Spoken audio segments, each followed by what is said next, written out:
හරි ළමයි දැන් මම මේ තුන්වෙනි වීඩියෝ එක කරන්නේ ව්‍යාපාර පදනම පිළිබඳව පසුගිය ව්‍යාපාර පදනම පිළිබඳ කරපු වීඩියෝස් වලදී මම කරා ව්‍යාපාර පදනමේ මාතෘකා ටික විදිහට ගත්තොතින් මුලින්ම කරා මම ව්‍යාපාර අධ්‍යයනය කියන විෂය හඳුන්වලා දුන්නා. ඊට පස්සේ ව්‍යාපාරයක් යනු ඊට පස්සේ විද්‍යුත් වාණිජ්‍ය විද්‍යුත් ව්‍යාපාර ඊට පස්සේ උපකාරක සේවා වෙළඳාම වාණිජ්‍ය වගේම අවශ්‍යතා කියන මොනවද අවශ්‍යතා සපුරා ගන්න ක්‍රම ඊට පස්සේ අවශ්‍යතා දූරාවලිය ගැන කතා කරා ඊට පස්සේ උවමනා ගැන කතා කරා ඊට පස්සේ අවශ්‍යතා සහ උවමනා අතර සමානකම් අසමානතා ගැන කතා කරා ඊට පස්සේ ඉල්ලුම කියන්නේ මොකක්ද කියලා කතා කරා හුවමාරුව කියන්නේ මොකක්ද කියලා කතා කරා ඊට පස්සේ ගනුදෙනුව වටිනාකම තෘප්තිය ලාභය නිෂ්පාදනය ගැන කතා කරා නිෂ්පාදිතය ගැන කතා කරා වෙළඳපොළ ගැන කතා කරා වෙළඳපොළ අවකාශය ගැන කතා කරා ඊට පස්සේ කතා කරා අපි ව්‍යාපාර වර්ගීකරණය ඊට පස්සේ මේ ව්‍යාපාර ක්‍රියාවලිය ගැන කතා කරා යෙදුම් මොනවද පරිවර්තන ක්‍රියාවලිය ඒකත් ඒ ටික කතා කරේ දෙවෙනි වීඩියෝ එකේදී ව්‍යාපාර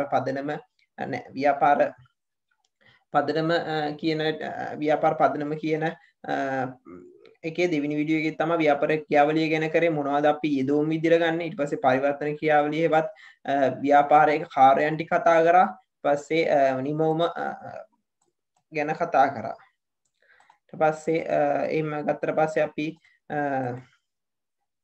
පස්සේ අපි ආවා ඇල්මැති පාර්ශවයන් කියන්නේ කවුද ව්‍යාපාරයේ කවුද ඇල්මැති පාර්ශවයන් විදිහට ගන්න පුළුවන් ඒක ගැන කතා කරා ඊට පස්සේ ගනුදෙනුකරුවෝ කියන්නේ කවුද සැපයුම්කරුවෝ කියන්නේ කවුද පස්සේ ණය සැපයුම්කරුවන් පස්සේ ප්‍රධාන ඇල්මැති පාර්ශවය තමයි අයිතිකරුවන් කළමනාකරුවන් සේවකයන් ඊට පස්සේ තරංකරුවන් ඊට පස්සේ රජය බදු අධිකරණයේ අධිකාරිය ගැන කතා කරා ඊට පස්සේ ප්‍රජාව සමාජය ප්‍රාදේශීය ජනතාවක් ගැන කතා කරා ඊට පස්සේ විභව ආයෝජකයන් ගැන කතා කරා ඊට පස්සේ වෘත්තීය සමිති ගැන කතා කරා මේ ටික තමයි ඇල්මැති පාර්ශවයන් විදිහට කතා කරපු ටික ඊට පස්සේ අපි ඊළඟ එකට ගියා ව්‍යාපාරයේ අපේක්ෂණ විදිහට ගත්තොත් ව්‍යාපාරයේ ඉලක්ක ව්‍යාපාරයේ මෙහෙවර ප්‍රකාශය ඊට පස්සේ ව්‍යාපාරයේ පරමාර්ථ මොනවද ඊට පස්සේ ව්‍යාපාරයේ ප්‍රතිපත්ති මොනවද සහ මේ වගේ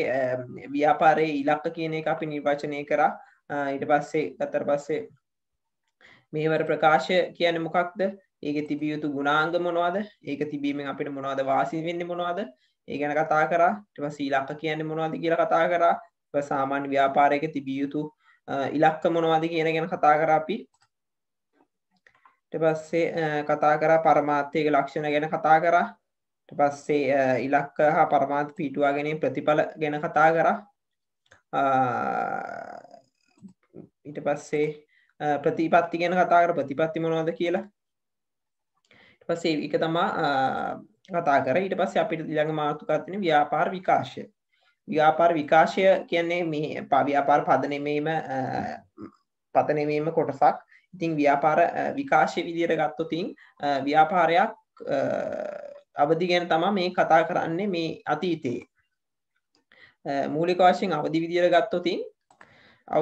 ගත්තොත් ප්‍රථම අවදි කියලා තියෙනවා. ප්‍රථම අවදිය කියලා අපි හඳුන්වන්නේ භාණ්ඩ හුවමාරුද්‍ය. මම මේ පළවෙනි හඳුන්වීමේදී මම පළවෙනි මේ අදීර ටික වේගෙන් කියන්නේ පිළිවෙලට කියනවා. ඊට පස්සේ මම මේ හැම අදීරයක් ගැනම ගැඹුරින් කරුණු කියාගෙන පැහැදිලි කරගෙන යනවා. පළවෙනි අදීරය තමයි භාණ්ඩ හුවමාරු කරන යුගය. හරි. ඊට පස්සේ වෙළඳාම. ඊට පස්සේ වෙළඳාම ආවා. ඊට පස්සේ මුදල් භාවිතය ආවා. ඊට පස්සේ මුදල් භාවිතය සමග උපකාරක සේවාවන් ආවා. ඊට පස්සේ උපකාරක සේවාවන් සමග කාර්මික විප්ලවය ඇති වුණා. කාර්මික විප්ලවය පස්සේ තොරතුරු තාක්ෂණය වර්ධනය වුණා. ඊට පස්සේ විද්‍යුත් වාණිජ්‍ය ආවා. ඊට පස්සේ විද්‍යුත් ව්‍යාපාර පටන් ගත්තා. මේ ටික තමයි ව්‍යාපාර විකාශයේ මූලික අදීර ටික. හරි. ඊට පස්සේ මේ විදිය තමයි ගන්නෙ. අපි බලමු ගැඹුරින් මේ ගැන කතා කරමු. මුලින්ම ව්‍යාපාරයක් ආරම්භ කරන්න ගල් යුගය කියන්නේ අතීතයේදී ගල් යුගය සහ ඊළඟ වැඩවසම් යුගය අතර කාලය තුලදී මිනිසාට අවශ්‍ය දෑ මිනිසා විසින්ම නිෂ්පාදනය කරගත්තා. ඒ කියන්නේ Tamanට ඕන දේවල් තමන්ම නිෂ්පාදනය කරලාගෙන තමා ජීවත් වුණේ. එතකොට අපි මේ වගේ ආර්ථික ක්‍රමයකට කියනවා ස්වයංපෝෂිත ආර්ථික ක්‍රමයක් කියලා. තමන්ට ඕන දේවල් තමන්ම ගෙවත්තේ වගා කරගෙන ආහාර පාන මූලික දැන් මේ දැන් නූතන යුගයේ තරම් මිනිසාගේ අවශ්‍යතා සහ උවමනා සංකීර්ණ තිබුණේ නැහැ ඒ කාලේ. කාලේ මූලික අවශ්‍යතාව තිබුණ නිවස සහ ආහාර පාන තමයි මූලික අවශ්‍යතාවයන් විතර තියෙන්නේ. ඉතින් නිවස ඔවුන් කොහොම හරි තමන්ට පුළුවන් විදිහට හදා ගන්නවා. ඒ වගේම තමයි ආහාර පාන ඔවුන් විසින්ම නිෂ්පාදනය කරගෙන ජීවත් වුණේ ඒ කාලෙදී. ඉතින් ඒ කාලේ මිනිසාට තවත් මිනිසෙක් තවත් ඌමනා සංකීර්ණ නැතිඳ ඌමනා අවශ්‍යතාව සපුරා ගන්න විදි තිබුණ සීමිත ප්‍රමාණයක්. ඒ ඌමනා සපුරා ගන්න තිබිච්ච විදි සීමිත නිසා ඒ කට්ටියට ඕන උන්නේ හුවමාරු කරගන්න. කියන්නේ මගේ පළවෙනි අදියේදී තමන්ට ආහාර පාන නිෂ්පාදනය කරා, තමන් ඒව පරිභෝජනය කරා. එතකොට එයාගේ දවසට ඒ දවසට අදාළ මූලික අවශ්‍යතාවයන් සපුරා ගන්න පුළුවන් තමාටම. හරි. ඒක තමයි එතකොට වෙන්නේ ඍජු නිෂ්පාදනය. කියන්නේ තමන්ට අවශ්‍ය දේ තමන්ම නිෂ්පාදනය කරගන්න පෙළඹුණා. ඊට පස්සේ ඍජු නිෂ්පාදනය නිසා පුද්ගලයන් විශේෂීකරණය බවට පත් වුණා. ඒ කියන්නේ එයා මොකක් හරි වැඩක් කරන්න පුළුවන්. එයා හැමදාම කළා මේ වැඩේ පිළිබඳව නිපුණත්වයක් පත් වුණා. එතකොට මේ නිපුණත්වයේ හරහා අතිරික්ත නිෂ්පාදනය කියන්නේ උදාහරණයක් විදිහට ගත්තොත් එයා මොකක් හරි භෝගයක් වගා කරන්න පුළුවන් වුණා නම් එයාට ඒ භෝගේ එයා දිගට වගා කරලා එයා දන්නවා ඒක කොහොමද සාර්ථකව වගා කරන විදිය. ඉතින් ඒ සාර්ථක වගා කරන විදිය ඔහු දන්නේ ඉඳලා ඔහුට අඩු කාලයක් තුළදී වැඩි ඵලදායීතාවයක් නැත්නම් අතිරික්ත නිෂ්පාදනයක් බිහිවීමට බිහි කර ගැනීමට ඔහුට හැකි වුණා. ඉතින් මේ අතිරික්ත නිෂ්පාදනයත් සමග ඔහු අතිරික්ත නිෂ්පාදනය හුවමාරු කරගත්තා. දැන් හැමෝටම උදාහරණයක් ගත්තොත් එක්කෙනෙක් භෝග හදන එක්කෙනා එයාට අතිරික්ත නිෂ්පාදනයක් තියෙනවා. ඊට පස්සේ තවත් මොකක් හරි කරන එක්කෙනෙක්ට එයාට අතිරික්ත නිෂ්පාදනයක් තිබුණා. ඊට පස්සේ ඒ කට්ටිය කරේ අර අතිරික්ත නිෂ්පාදන දෙක සමයින හුවමාරු කරගත්ත එක. මෙයා අතිරික්ත නිෂ්පාදනය අනිත් එක්කෙනත් එක්ක හුවමාරු කරගන්නවා. එතකොට ඒ යුගයේ බාණ්ඩ හුවමාරු යුගය බවට පත් වුණා. බාණ්ඩ හුවමාරුවත් සමග වෙළඳාම ඒ කියන්නේ බාණ්ඩ හුවමාරුවත් සමග වෙළඳාම පැන නැගුණා. හරි. ඊට පස්සේ වෙළඳාමත් මේ ක්‍රමිකව දියුණු වෙමින් ඊට පස්සේ මිනිසාගේ අවශ්‍යතා ක්‍රමිකව සංකීර්ණ වුණා. ඌමනා සංකීර්ණ වුණා. ඌමනා සපුරා ගන්න විවිධ ක්‍රම සහ විවිධ අවශ්‍යතාවයන් ඌමනා දිගින් දිගටම නිර්මාණය වුණා. ඉතින් ඒ වගේ ප්‍රතිඵලයක් ලෙස තවත් මේ ව්‍යාපාර විකාශය දිගින් දිගට විකාශය බවට පත් වුණා. ඉතින් ඊට පස්සේ ගත්තට පස්සේ විවිධ වෙළඳ පොළවල් ගත්තොත් දැන් උදාහරණයක් විදිහට ගත්තොත් බාණ්ඩ හුවමාරුගේදීත් ඒ බාණ්ඩ අදාළ වන විවිධ වෙළඳ පොළවල් නිර්මාණය පත් වුණා. ඊට පස්සේ මේ ප්‍රශ්නයක් ආව මේ වෙළඳ පොළවල් බාණ්ඩ හුවමාරුගේදී දුර්වලතා ටිකක් කියන්නේ දුර්වලතා මම කතා කරන්නම්. ඒ හුවමාරු මාධ්‍යයක් විදිහට ගත්තොත් ඒ වගේ දුර්වලතා කතා කරන ඒ දුර්වලතා නිසා මුදල් භාවිතය පැන්නකට මුදල් කියන දේ ආව එතනට. ඊට පස්සේ ඒක මුදල් පැමිණීමත් සමග මේ ව්‍යාපාර විකාශය තව තවත් වේගවත් වුණා. එතකොට අසාධාරණ වෙන්නේ නැතුව සාධාරණ විදියට වෙළඳාම සිදු කිරීමට ඔවුන්ට අවස්ථාව මොනවාද හම්බුණා. මම ගැන දැන් බාණ්ඩ හුවමාරුගේ පිළිබඳව කතා කරද්දී මම ඒ ගැන විස්තර කතා කරන්න. ඊට පස්සේ වෙළඳාමෙන් පසු වෙළඳාමට උපකාරක සේවාවන් එකතු වුණා. ඒ කියන්නේ බැංකු රක්ෂණය, ප්‍රවාහනය වගේ කරුණු එකතු වුණා. ඊට පස්සේ වාණිජ්‍ය බිහි වුණා. ඊට පස්සේ කාර්මික විප්ලවයේ සමගම ඇති වුණා. කාර්මික විප්ලවයේ ප්‍රධාන එකක් තමයි මේ සියලුම නිෂ්පාදන මහා පරිමාණයෙන් නිෂ්පාදනය කරා. කියන්නේ දැන් බාණ්ඩ හුවමාරුගේදී තිබුණේ තමන්ගේ රටට විතරයි. ඒ කියන්නේ හුවමාරුගේ තමන්ගේ රට එහෙම නෙමෙයි. කාර්මික විප්ලවයෙන් පසු මේ මුළු ගෝලීයකරණය සිදු වුණා. ගෝලීයකරණය සිදු වුණේ මුළු ලෝකෙම තනි අන්තර්රැඳියාවකින් කටයුතු කරනවා. ඒ කියන්නේ මුළු ලෝකෙම තමන්ට ඕන දේවල් හදා ගන්නවා සමග තමන්ගේ අතිරික්තය මුලින්ම තමන්ට ඕන දේ හදාගන්න එක නෙමෙයි තමන් පුළුවන් තරම් තමන්ට පුළුවන් දේ උපරිම නිෂ්පාදනය කරා වැඩි අතිරික්තයක් නිෂ්පාදනය කර ඒක වෙළඳපොළට දාලා මුදල් බවට පරිවර්තනය කරලා මුළු ලෝකේ පුරාම බෙදා හරිමින් තමන්ගේ ලාභ උපරිම කරන්න චේතනාවේ කටයුතු කිරීමත් කාර්මික විප්ලවයෙන් විවිධ යන්ත්‍ර උපකරණ මහා පරිමාණ නිෂ්පාදන සොයා ගැනීමත් සමග තව තවත් ව්‍යාපාර විකාශය සිදු වුණා. හරි. ඊට පස්සේ ගත්තට පස්සේ ඊට පස්සේ යුගයාවේ ඊට පස්සේ අන්තර්ජාලයක් පැමිණීමත් තොරතුරු තාක්ෂණ දියුණුවත් සමග විද්‍යුත් වාණිජ්‍ය සහ විද්‍යුත් ව්‍යාපාර පටන් ගත්තා. ඊට පස්සේ නූතන යුගයේදී අපි විද්‍යුත් ව්‍යාපාරවල තමයි ඉන්නේ. ඊට පස්සේ ගත්තට පස්සේ මම මේ අදීර ටිකත් පැහැදිලිව කිව්වේ මුලින්ම බාණ්ඩ හුවමාරු ගියාව අපි බඩු හුවමාරු කරන ගත්තා. ඒ කියන්නේ බඩු හුවමාරු කරගෙන අපිට හැම එකකම අතිරික්ත නිෂ්පාදනයක් ලැබෙන්න ගත්තා. මොකද අපි තමන්ට අවශ්‍ය දේ තමන්ම නිෂ්පාදනය කරනවා. ඉතින් අපිට යම්කිසි පරිභෝජනය කරන සීමාවක් වෙන ඊට වඩා වැඩි සීමාවක්. ඒ කියන්නේ උදාහරණයක් ගත්තොත් මම හදන්නේ හොයන් වගා කරලා බී අස්වැන්න නෙලනවා නම් බී අස්වැන්නේ වැඩි කොටසක්. ඒ කියන්නේ මට පරිභෝජනය කරන්න පුළුවන් වැඩි කොටසක් ඉතුරු වෙනවා. ඊට පස්සේ ඒ ටික තවත් එක්කෙනෙක් එක්ක හුවමාරු කරගනිමින් තමන්ගේ ව්‍යාපාර කටයුතු කරා. ඊට පස්සේ වෙළඳාම ආවා. ඊට පස්සේ වෙළඳාමේ සහ බාණ්ඩ හුවමාරු කිරීමේ යුගයේ තිබි දුර්වලතා නිසා මුදල් භාවිතය ආවා. මුදල් භාවිතය සමග ඒකට උපකාරක සේවා කියන්නේ රක්ෂණය, බැංකු, ප්‍රවාහනය එකතු වීම නිසා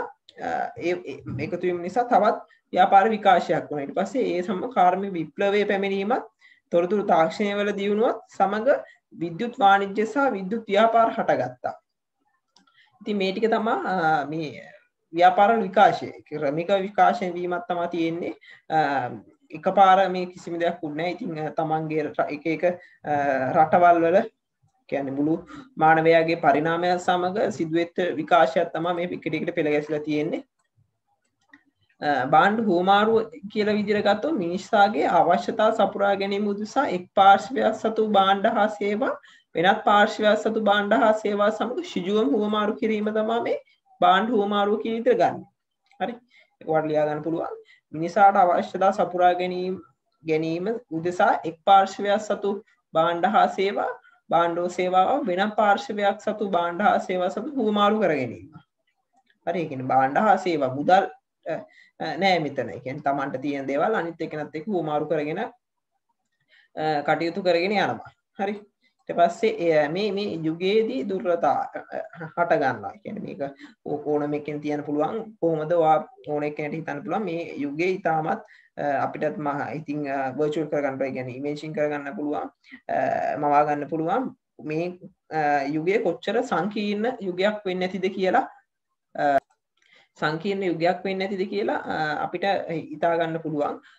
හේතුව තමම දැන් මම මගේ මහල් කියන්නේ ගොයම් වගා මොනවද විවගා කරලා ඒ වගේ අස්වැන්නේලා මම විකුණන්නේ සහල්නේ. සහල් විකුණද්දී මම සහල් වෙනුවට එයාට හුවමාරු කරන්නේ ඊට වඩා වටිනාකමෙන් යුක්තව ඊට අඩු වටිනාකමකින් යුක්තව. එතකොට එහෙම වුණාට පස්සේ වෙන්නේ මම අඩු වටිනාකමක් දෙයක් දීලා එයා වැඩි වටිනාකමක් දෙයක් ලබා ගන්නවා. නෑ එයා මට දෙනවා. මම අඩු වටිනාකමක් දෙයක් දෙනවා. එයා මට වැඩි වටිනාකමක් යුතු දෙයක් දෙනවා. කියන අපි දෙන්නගේ වටිනාකම් සමාන නෑ. හරි. එහෙම නිසා කියන මිනිසාගේ අවශ්‍ය වුමනා ද්විතීයික සම්පාදයක් පැවතිය යුතුය. හරි. හුවමාරු පදනම් කරගත් ගනුදෙනු ඍජුකමක් තුල හුවමාරු සිදු කිරීම නම් හුවමාරු සහභාගී වන දෙපාර්ශ්වය අතර අන්‍යෝන්‍ය වශයෙන් ගැළපිය යුතුය. හරි. මේකෙදි කියන්නේ එහෙමයි. කොහොමද දෙපාර්ශ්වයේ කියන්නේ ඍජු හුවමාරු පදනම් කරගත් ගනුදෙනු ක්‍රමයක් තුල හුවමාරුවක් සිදුවීම නම් හුවමාරුවට සහභාගී වන දෙපාර්ශ්වයේ අවශ්‍යතා අන්‍යෝන්‍ය වශයෙන් ගැළපිය යුතුයි. හරි. ඉතින් මගේ අවශ්‍යතාවයන් සහ ඔයාගේ අවශ්‍යතාවයන් ඒකට ලබා දෙන වටිනාකම් ගැළපිය යුතුයි මේ බාණ්ඩ හුවමාරු යුගයක් තිබුණොත්. ඒ කියන්නේ අවශ්‍යතා සහ උවමනා ද්විතීයික සම්පාදනය පැවතිය යුතුය. මේකේ දුර්වලතාවය. උදාහරණයක් විදිහට ගත්තොත් මම හාල් දෙද්දී ඔයා ඊට වටිනාකම සමාන දෙයක් දෙන්න ඕනේ. ඊට සමාන වටිනාකම් දෙයක්. ඉතින් ඒ වගේ වෙන්නේ මොකද මට හාල් ඕන නම් මම හොයාගෙන යන්න ඕනේ. ඉතින් හාල් හරි ඊට සමාන වටිනාකමක් තියෙන දෙයක්. ඉතින් මේ වගේ ඒ රට ඒ කාලෙ වෙද්දි ජනගහනයත් අඩුයි. ඒ වගේම මේ දුරකථන පාසුම් කිසිම දෙයක් නැති යුගයක තමන්ගේ අවශ්‍යතාවයට සමාන අවශ්‍යතාවයක් සපුරා ගන්න පුද්ගලෙක් හොයාගන්න එක මම හිතනවා හරිම දුෂ්කර වැඩක් වෙන්නේ නැති. ඒක තමයි ප්‍රධානම දුර්වලතාවය.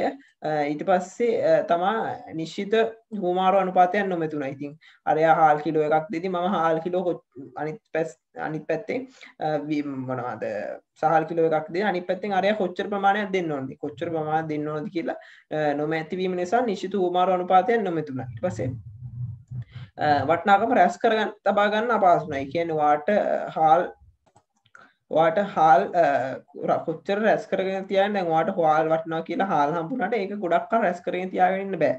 ඒක මොන දේ වුණත් ඒ කියන්නේ දැන් වෙළඳ පොලේ අතත් ඒ කාලේ ගවයෝ හිටියු. ඉතින් ගවයෝ දෙන්නේ ගවයොක්කෝ ගවයට සමානව හාල් හුමාරු කරලා දෙපාර්ශ්වයෙන්මම ඒ වටිනාකම දීර්ඝ කාලයක් රැස් කරගෙන තියාගෙන ඉන්න බෑ. ඒ කියන්නේ ඒ වටිනාකම තියාගෙන බෑ. ඒකින්ද එතනත් අපහසුතාවයක් වුණා. ඊට පස්සේ භාණ්ඩ කුඩා එකවල බෙදීමට බෑ. ඒ කියන්නේ ගවයෙක් හරි විකුණන එක්කෙනෙක් අනිත් පැත්තට ගවයෙක් ගත්තේ එයා කුඩා කොටස් කරලා වෙන් කරලා විකුණන්න බෑ.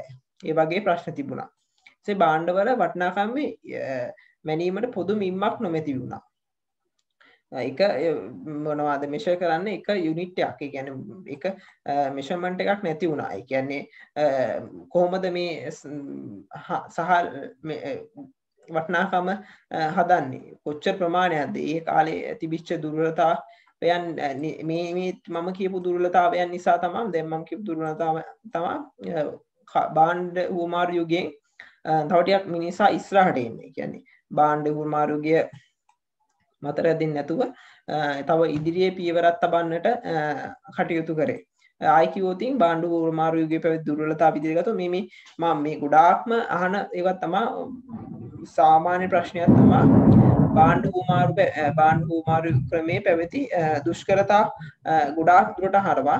පළවෙනි එක තමයි මේ අවශ්‍යතා උසා වුමනා දිට්ඨික සම්පාත පැවතීම දිට්ඨික සම්පාදව පැවතිය යුතු වීම. ඊට පස්සේ නිශ්චිත හුමාරු අනුපාතයන් නොමැතිවීම වටිනාකම රැස් කර තබා ගැනීම අපහසුතා. ඒ වගේම භාණ්ඩ කුඩා ඒකකවල බෙදීමේ අපහසුතා. ඊට පස්සේ භාණ්ඩ වල වටිනාකම මැනීමේ පොදු වීමක් නොමැතිවීම. මේ ටික තමයි භාණ්ඩ හුමාරු යුගයේ තිබිච්ච ප්‍රධානම දුර්වලතාව විදියට ගන්න පුළුවන් ටික. ඊට පස්සේ ඒ ක්‍රමික වර්ධනයත් සමග කාර්මික යුගය පැමිණුණා. කාර්මික විප්ලවයේදී ප්‍රධාන වශයෙන් උනේ 18 වන සියවස්වල යුරෝපීය රටවල පැවති කාර්මික විප්ලවය. කියන්නේ ඒ රටවල් වල කර්මාංශය සිදුවෙච්ච ක්ෂණික දියුණුව. ඒක තමයි කාර්මික විප්ලවය. ඊට පස්සේ ඒකෙදි වෙච්ච ප්‍රධාන වෙනස්කම් තමයි හස්ත කර්මාන්ත වෙන යන්ත්‍රෝපකරණ භාවිතය පැමිණියා. කියන්නේ අපි ඉස්සර කරේ මොනවද උදාහරණයක් විදිහට ගත්තොත් ගොයම් මොනවද වී බගා කරපු එක්කෙනෙක් ගොයම් කැපීම ඔක්කොම කරේ තමන්ගේ අත්වලින්. ඒ කියන්නේ තමන් ගිහිල්ලා ඔක්කොම එකතු වෙලා වගේ තමයි කරේ. ඒත් නෑ කාර්මික විප්ලවයෙන් පස්සේ සියලුම ඒවට යන්ත්‍රෝපකරණ පැමිණියා. එතකොට එයාට පුද්ගලයෙක් කරනට වඩා එක යන්ත්‍රයකින් මුළු මොනවද යායම එකපාරම තමන්ට අවශ්‍ය කටයුතු කරගන්න පුළුවන් වුණා. ඊට පස්සේ ගෘහ නිෂ්පාදන ක්‍රමයේ අවශ්‍ය වෙලා කර්මාන්ත ශාලා ක්‍රමයේ පැමිණියා. ඒ කියන්නේ ඉස්සර ගෘහස්ත නිෂ්පාදනය කියන්නේ තමන් ගෙවල් වල තමන් නිෂ්පාදනය කළා තමයි. එහෙම නැතුව විශාල කර්මාන්ත ශාලා ආරම්භ කරලා ඒකට සේවකයෝ ගෙන්නලා විශාල පාසුකම් යටතේ කර්මාන්ත කියන්නේ යන්ත්‍රෝපකරණ සහායතුව නිෂ්පාදන කටයුතු කරගෙන ගියා. ඒක තමයි මේකේද ප්‍රධාන වෙනස්කම්. ඊට පස්සේ අපි ගන්න පුළුවන් මේ ඍජු නිෂ්පාදනය සහ වක්‍ර නිෂ්පාදනය කියන්නේ මොකක්ද කියලා. ඍජු නිෂ්පාදනය විදිහට ගත්තොත් ගන්න පුළුවන් තමන්ට පරිභෝජන අවශ්‍ය භාණ්ඩ හා සේවා තමා විසින්ම නිෂ්පාදනය කර ගැනීම ඍජු නිෂ්පාදනය. උදාහරණයක් විදිහට ගත්තොත් එළවලු හෝ පළතුරු වගා කරලා තමන් මේක පරිභෝජනය කරනවා. වක්‍ර නිෂ්පාදනය කියලා කියන්නේ වෙළඳ පොළ සඳහා භාණ්ඩ හා සේවා නිෂ්පාදනයයි. එනම් වෙනත් පාර්ශ්වයන් අවශ්‍යතා සහ ඕමනා තෘප්තිමත් කිරීමට භාණ්ඩ හා සේවා නිෂ්පාදනය කිරීම තමා ගන්න. හරි. එතකොට මේ නිර්වචන දෙක මම ආයි කියනවා මේ ස්ලයිඩ්ස් වල නැති වුණත් මම දානවා මේ යටින් මම දාන්න බලාපොරොත්තු වෙනවා මේ ගුරුවත් පොතේ ගොඩක් දේවල් තියෙනවා ඒ කරුණු ගන්න. ඒ වගේම මේ ස්ලයිඩ්ස් මම කියන ඒවා ලියා ගන්න පුළුවන්. ඔය කට්ටියට වීඩියෝ එක පොඩ්ඩක් නතර කරලා ඒ වගේ ස්ලයිඩ්ස් මතම ඉන්න එපා. ස්ලයිඩ්ස් වල පුළුවන් තරම් මම කරුණු අඩු කරලා තියෙන්නේ. මොකද ගොඩක් ළමයි ස්ලයිඩ්ස් මතම වෙනවා. ඊට පස්සේ ස්ලයිඩ්ස් වල සමහරක් දේවල් නැති වුණාට පස්සේ වෙන්නේ ඒ වගේ ප්‍රශ්න අහන්න පුළුවන්. ඒ තමයි මම කටින් කියලා තියෙන්නේ. ඒ ප්‍රශ්න ඒ අදාළ මාතෘකා හැම මාතෘකාවක් ගැන මම කටින් විස්තර කරලා ප්‍රසන්ට් කරනවා. ඉතින් ඒ ගැන ෂෝට් නෝට් කරගන්න ඊට පස්සේ මේකේ තියෙනවා විශේෂීකරණය. ඊට පස්සේ ප්‍රධාන මාතෘකාව තමයි විශේෂීකරණය. විශේෂීකරණයට යන්න කලින් මම දැන් පහුගිය දැන් මේ අද වීඩියෝ එකේ මුලින්ම ගත්තොත් විකාශය ගැන කතා කරා. ඊට පස්සේ විකාශය ගැන තමයි මුලින්ම මම හඳුන්වා දුන්නේ ව්‍යාපාර විකාශය ගැන. ව්‍යාපාර විකාශයේ අධීර ගැන කතා කරා. බාණ්ඩු මාරු ක්‍රමය. ඊට පස්සේ වෙළඳාම් මොකද්ද? වෙළඳාම් මොකද්ද? ඊට පස්සේ මුදල් භාවිතය. ඊට පස්සේ උපකාරක සේවා. ඊට පස්සේ ගත්තට පස්සේ කාර්මික විප්ලවය ඇතිවීම, ඊට පස්සේ තොරතුරු තාක්ෂණය පැමිණීම, ඊට පස්සේ විද්‍යුත් වාණිජ්‍ය, ඊට පස්සේ විද්‍යුත් ව්‍යාපාර. ඒ ටික තමා මේ උනේ. ඊට පස්සේ මම කලින් කිව්වා මේ විද්‍යුත් වාණිජ්‍ය ගැනත් මම කිව්වා. විද්‍යුත් ව්‍යාපාරය කියන්නේ විද්‍යුත් වාණිජ්‍ය අන්තර්ජාලයේ හරහා මිලට ගැනීම විකිණීම සහ ඊට පසුවා පෙර සියලුම ක්‍රියා ඒ තමා විද්‍යුත් වාණිජ්‍ය සහ විද්‍යුත් ව්‍යාපාරවල විද්‍යුත් ව්‍යාපාරවල හැඳින්වීම. මම මේක පළවෙනි වීඩියෝ කරලා තියෙනවා. මම මුලින්ම හැඳින්වලා දුන්නා. මොකද විද්‍යුත් වාණිජ්‍ය සහ විද්‍යුත් ව්‍යාපාර ඒක කාලීන සහ වැදගත් මාතෘකාවක් හින්දා මම මේ දෙක ව්‍යාපාර ගැන පළවෙනි වීඩියෝ එකේදී කතා කරලා තියෙනවා. ඒකත් බලන්න. ඊට පස්සේ අපි කතා කරා බාණ්ඩු හුවමාරු කියන්නේ මොකද්ද? ඊට පස්සේ හුවමාරු ක්‍රමයේ පැවති දුර්වලතා. ඊට පස්සේ කාර්මික විප්ලවය නිසා සිදු වූ වෙනස්කම්. ඊට පස්සේ ඍජු නිෂ්පාදනය මොකද්ද? වක්‍ර නිෂ්පාදනය මොකද්ද? ඊට පස්සේ තමයි අපි ආවේ මේ විශේෂීකරණය. විශේෂීකරණයේ විදිහට ගත්තොත් විශේෂීකරණය බෙදන්න පුළුවන් හතරකට. විශේෂීකරණය කියලා කියන්නේ භාණ්ඩ හා සේවා නිෂ්පාදනය සම්බන්ධ රටක්, ප්‍රදේශයක්, ආයතනයක්, පුද්ගලයෙක් දක්වන නිපුණතේ විශේෂීකරණය. ඒ කියන්නේ ගත්තොත් භාණ්ඩයක් හා සේවාවක් නිෂ්පාදනය කිරීම සඳහා රටක්, ප්‍රදේශයක්, ආයතනයක්, පුද්ගලයෙක් දක්වන නිපුණත්වයේ විශේෂීකරණය. ඒ කියන්නේ එක පුද්ගලයෙක් ඒ සම්බන්ධව වඩු කාර්මිකය දක්වනවා. ඒක එයා කරන්නේ ඒ වැඩේ විතරයි. ඊට පස්සේ මම පුද්ගල විශේෂීකරණ ගැන ගත්තොත් හරි පුද්ගල විශේෂීකරණ ගැන කතා කරද්දී අපි ඊගෙනම කතා කරමු. job specifications, job specializations කියලා ගත්තොත් පුද්ගල විශේෂීකරණය ගත්තොත් වඩු කාර්මිකයා උදාහරණයක් විදිහට ගත්තොත් එයා හදන්නේ දැවමේ නිෂ්පාදන විතරයි. ඒ කියන්නේ wood කියන්නේ දැවමේ නිෂ්පාදන හදන එක්කෙනා එයා ඒ ශාස්ත්‍රය පිළිබඳව නිපුණත්වයකට පත් වෙනවා. හරි. එතකොට මේ පුද්ගල නිපුණත්වය කියලා කියන්නේ පුද්ගල නිපුණත්වය හා දක්ෂතාව මත කිසියම් කාර්යයක් නිරත වීම රැකියාව විශේෂීකරණය. ඒ කියන්නේ රැකියාව කාර්ය විශේෂීකරණය, රැකියාව විශේෂීකරණය, පුද්ගල විශේෂීකරණය කියන මේ තුනම එකයි. එක විශේෂීකරණය අතර තමයි වෙන්නේ. ඊපස්සේ දැන් නීතිඥයා ගත්තොත් එයා නීති වෘත්තිය පිළිබඳව නීතිය පිළිබඳව සහ ආනපනත් පිළිබඳව දැනුවත්ෙන් ඉන්නේ. ඊට පස්සේ ගත්තොත් ගායකයා ඊට පස්සේ එයා සංගීතය පිළිබඳව දැනුවත්ෙන් ඉන්නේ. හරි. ඊපස්සේ ආයතනික වශයෙන් ගත්තොත් මොකක් හරි ආයතනයක් කියන්නේ පුවත්පත් නිෂ්පාදනය කරන ආයතනයක් ඒ පුවත්පත් සහ මාධ්‍ය පිළිබඳව විශේෂීකරණයෙන් ඉන්නේ. ඒක තමයි පළවෙනි එක පුද්ගල විශේෂීකරණය. නැත්නම් කාර්ය රැකියාව විශේෂීකරණය. ඊට දෙවෙනි එක තමයි ආයතන හා භාණ්ඩ විශේෂීකරණය. ඒ කියන්නේ ආයතනයක් වශයෙන් ගත්තොත් ඒ ආයතනයේ විශේෂීකරණය වෙලා ඉන්නේ. ඊට පස්සේ අනිත් එක ප්‍රාදේශීය විශේෂීකරණය. ඒකෙන් ගන්නෙ ඒක ප්‍රදේශයක් ඒ මොකක් හරි ශේෂ්ත්‍රයක් පිළිබඳ විශේෂීකරණය වෙලා ඉන්නේ. උදාහරණයක් විදිහට ගත්තොත් රත්නපුර මැණික් නිෂ්පාදනය පිළිබඳ විශේෂීකරණය වෙලා ඉනවා. පුත්තලම විශේෂීකරණය වෙන ලුණු. ඊට පස්සේ ගත්තොත් මොරටුව ගත්තොත් ලී. ඒ වගේ ඒ ප්‍රදේශයක් යම්කිසි භාණ්ඩ හෝ සේවාවක් පිළිබඳ විශේෂීකරණය වෙලා ඉන්නවා. පස්සේ අන්තිම එක තමයි ජාතික වශයෙන් විශේෂීකරණය වෙලා ඉන්න. ඒකට උදාහරණයක් විදිහට ගත්තොත් ශ්‍රී ලංකාවේ අපි විශේෂීකරණය වෙලා ඉන්න තේ මැණික් වලට. තේ වලට විශේෂීකරණය වෙලා සිලෝන් ටී කියලා ලංකාවේ ලොකු ඩිමාන්ඩ් එකක් තියෙන ප්‍රොඩක්ට් එකක් තමයි සිලෝන් ටී කියන්නේ. ඒකට ලොකු ඩිමාන්ඩ් එකක් සහ ඉමේජ් එකක් තියෙනවා. එතකොට ඒක ජාතික වශයෙන් විශේෂීකරණය වීම. ඊට පස්සේ ඒ වගේ රටවල් ඒ ශේෂ්ත්‍ර පිළිබඳ විශේෂීකරණය වෙලා ඉන්නවා. එතකොට හරි එතකොට ඒක විශේෂීකරණය පිළිබඳව ගත්තොත් ඒ ටික විශේෂීකරණය මම හිතන තේරෙනවා කාර්ය රැකියා පුද්ගල විශේෂීකරණය ආයතනික හා භාණ්ඩ විශේෂීකරණය ඊට පස්සේ ප්‍රාදේශීය විශේෂීකරණය රත්නපුර මැණික් පුත්තලම ලුණු ඊට පස්සේ ජාතික විශේෂීකරණය ගන්න ශ්‍රී ලංකාව තේ වලට සහ මැණික් වල විශේෂීකරණය වුණා. ඒ විදිහ තමයි ගන්නේ විශේෂීකරණයේ කොටස් 4 ප්‍රභේද 4 විශේෂීකරණයේ ප්‍රභේද 4 විදිහට ගන්න පුළුවන් ඒක. ඊට පස්සේ විශේෂීකරණය මගින් අයහපත් ප්‍රතිඵල ලැබෙනවා. මෙන්ම යහපත් ප්‍රතිඵලක් තියෙනවා. සෑම දෙයකම හොඳ සහ නරක පැත්තක් තියෙනවා වගේම තමයි මේකෙත් හොඳ සහ නරක දෙපැත්තම තියෙනවා. යහපත් ප්‍රතිඵල ගත්තොත් වෙන්නේ තමාට වඩාත් හොඳින් කළ හැකි කාර්යයන් පමණක් නිරත වීමෙන් එහින් උපරිම ප්‍රතිඵල ඵලදායීතාවයක් සහ විශේෂඥ ලබා ගන්න පුළුවන්. හරි. තමන්ට පුළුවන් තමන් ආස වෛද්‍ය වෘත්තිය නම් එයා ඒකේ කරලා එයා ඒකෙන් ඉහළටම යන්න පුළුවන් නව ශිල්ප ක්‍රම හොයාගෙන ඉදිරියටම යන්න පුළුවන්. ඒකින් තමයි තමාට වඩාත් හොඳින් කර හැකි කාර්යය පමණක් නියත වීම නිසා ඒ සඳහා විශේෂඥයක් බවට පත් වෙනවා. මම මේ කතා කරන්නේ කාර්ය විශේෂීකරණයේ යහපත් මෙන්ම අයහපත් ප්‍රතිඵල ගැන තමයි මේ කතා කරන්නේ. ඊට පස්සේ ගත්තොත් තමාට ඊට පස්සේ ගත්තොත් කාර්ය වේගවත් වීම. හරි. තමන් ඔක්කොම වැඩක් කරනවට වඩා එකම වැඩේ දිගින් දිගටම නියත වීම නිසා ඒ වැඩේ උපරිම ඵලදායීතාවය. ඉතින් ඉතාමත් වේගයකින් අඩු කාලයකින් නිම කරන්න පුළුවන්. ඒ සමගම වැඩි ඵලදායීතාවයක් ලබා ගන්න පුළුවන්.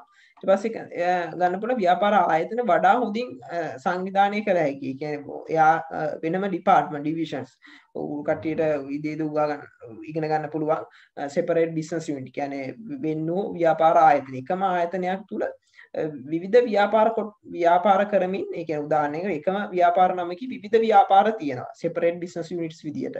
එතකොට ඒ සම්බන්ධව විශේෂඥයින් ඒ ව්‍යාපාරවල කටයුතු කරනවා. එතකොට ඒක තමයි ව්‍යාපාර ආයතන හොඳින් සංවිධානය කළ හැකි කියන එකේ තේරුම. හරි. ඊට පස්සේ ගත්තොත් එකම කාර්යයේ දීර්ඝ කාලයක් නියැලීම නිසා තමාට හැකියාවක් හා නව අදහස් ඇති වෙනවා. මම කිව්වා වගේ ආයෙ දිගින් දිගටම කිරීම නිසා හරි මේ වැඩේ මේ විදියෙන් නෙමෙයි කරන්නේ මර වෙන හොඳ විදියක් මේ විදියට කරොත් හොඳයි කියලා හිතෙනවා. මොකද එයා ඒ ගැන හොඳටම දන්නවා. ඉතින් එයා තමන්ගේ දැනුම පියවා ගැනීම පහසුයි. දැනුම මගින් අනාගත අදහස් ජනනය කිරීමට පහසුයි. ඊට පස්සේ රැකියා පුරප්පාඩු පියවීම පහසු වීම. ඒ කියන්නේ රැකියා දැනීමත් තුළින් උදාහරණයකට එකවුන්ටන්ට් කෙනෙක් වුණොත් ඒක ජොබ් වේකන්සි එකක් දාන්න පුළුවන්. ගිණුම් කළමනාකරුවෙක්ට එකවුන්ටන්ට් කෙනෙක්ට බෑත්තුවක් තියෙනවා ලබා ගන්න කියලා. හරි. ඊට පස්සේ ඊළඟට ප්‍රාග්ධන උපකරණ පිරුමැසීම් දායි ලෙස භාවිතා කළ හැකියි. මොකද ඒවත් අපිට කාර්යක්ෂම ලෙස භාවිතා කරන්න පුළුවන්. ඊට පස්සේ රැකියාව ඉගෙන ගැනීමට ගත වන කාලය අඩුයි. මොකද තමන් විශේෂීකරණයක් වෙද්දී තමන්ට තියෙන එක විෂය පතයක් පිළිබඳ විතරයි ඉගෙන ගන්න. ඊට පස්සේ අයහපත් ප්‍රතිඵල විදියට ගත්තොත් කියන්න පුළුවන් එක කාර්යයක එයා කරන්නේ එකම වෘත්තිය දිගින් දිගටම කිරීම නිසා කාලයක් යද්දී එයාට ඒ වැඩේ එපා වෙනවා. කියන්නේ තමන්ගේ වෘත්තිය නීරස වෙන්න පුළුවන්. ඊපස්සේ වෘත්තිමය රෝග ඇති වෙන්න පුළුවන්. උදාහරණයක් විදියට ගත්තොත් කවුරු හරි තමන්ගේ වෘත්තිය දීර්ඝකාලීනව උදාහරණයක් විදියට ගත්තොත් විවේකයක් නැතුව අවිවේකීව කටයුතු කරන කෙනෙක් දීර්ඝකාලීන වෙද්දී එයාට හෘදයාබාධ හෝ වෙනත් ශාරීරික රෝග ඇති වෙන්න පුළුවන්. හරි. ඊට පස්සේ අන්තර් පුද්ගල සම්බන්ධතාවය අඩුයි. මොකද තමයි එක දිගටම වැඩේ කරනවා සහ සුළු පිරිසක් අතර විතර සම්බන්ධතාවය තියෙන්නේ. ඒකින්ද අන්තර් පුද්ගල සම්බන්ධතාවය අඩුයි. ඊට පස්සේ අනිත් එක්සේවකයෙකු අකාර්යක්ෂම හෝ එයා මේ සේවයෙන් නොපැමිණිය හොත් සමස්ත ක්‍රියාදාමයේම අඩපණ වෙනවා. මොකද එක්කෙනෙක් අයින් වුණා කියන්නේ ඒ නිෂ්පාදන ක්‍රියාවලියේ යම්කිසි බලපෑමක් කරන්න පුළුවන් නිෂ්පාදන ක්‍රියාවලියට. ඒක තමයි තියෙන්නේ.